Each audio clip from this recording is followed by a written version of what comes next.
Good morning, everyone. Thank you so much for joining us. It is the fourth Sunday in Lent, March 30th. Today's first reading is from the book of Joshua. The Lord said to Joshua, "Today I have removed the reproach of Egypt from you." While the Israelites were encamped at Gilgal on the plains of Jericho, they celebrated the Passover on the evening of the 14th of the month.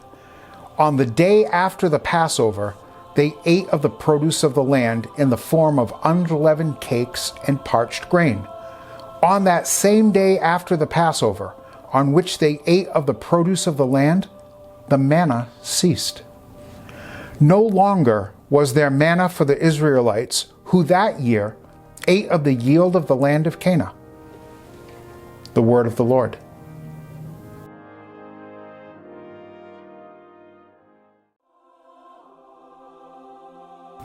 Our second reading is a reading from the second letter of St. Paul to the Corinthians. Brothers and sisters, whoever is in Christ is a new creation. The old things have passed away. Behold, new things have come, and all this is from God, who has reconciled us to himself through Christ and given us the ministry of reconciliation. Namely, God was reconciling the world to himself in Christ, not counting their trespasses against them, and entrusting to us the message of reconciliation. So we are ambassadors for Christ, as if God were appealing through us. We implore you on behalf of Christ, be reconciled to God. For our sake, he made him to be sin who did not know sin, so that we might become the righteousness of God in him. The word of the Lord.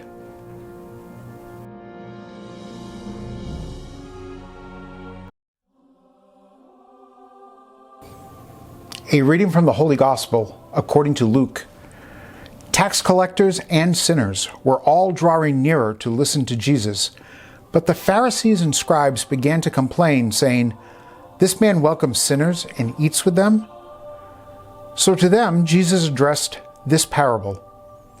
A man had 2 sons, and the younger son said to his father, "Father, give me the share of your estate that should come to me." So the father divided the property between them.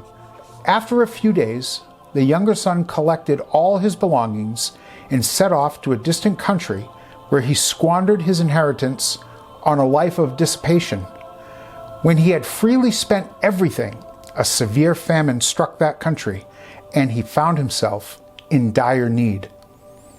So he hired himself out to one of the local citizens, who sent him to his farm to tend the swine. And he longed to eat his fill of the pods on which the swine fed, but nobody gave him any. Coming to his senses, he thought, "How many of my father's hired workers have more than enough food to eat, but here I am dying from hunger. I shall get up and go to my father, and I shall say to him, 'Father, I have sinned against heaven and against you. I no longer deserve to be called your son. Treat me as you would treat one of your hired workers.' So he got up and went back to his father. While he was still a long way off, his father caught sight of him and was filled with compassion. He ran to his son, embraced him, and kissed him. His son said to him, 'Father, I have sinned against heaven and against you. I no longer deserve to be called your son.' But his father ordered his servants, 'Quickly, bring the finest robe and put it on him. Put a ring on his finger and sandals on his feet. Take the fattened calf and slaughter it. Then let us celebrate with a feast. Because this son of mine was dead and has come to life again. He was lost, and now he has been found." Then the celebration began. Now the older son had been out in the field, and on his way back, as he neared the house, he heard the sound of music and dancing. He called one of the servants and asked what this might mean.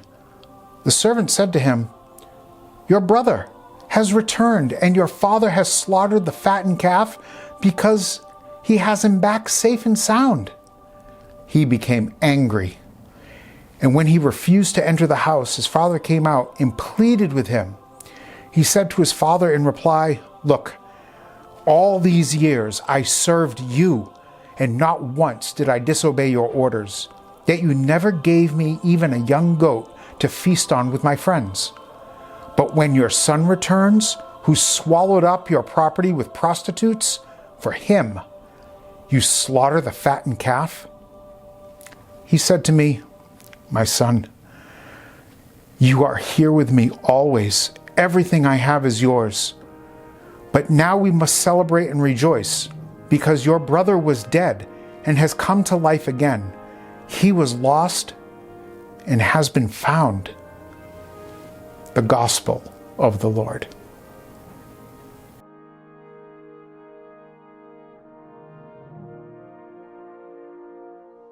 Thank you, everyone, for listening this week. If you would like to hear the homily that goes with these readings, Father Mike and Bishop Barron, their links are down below.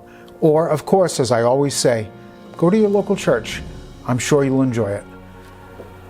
Until next time, my friends, may God enrich your heart with those most excellent gifts of faith, hope, and love. Take care, my brothers and sisters.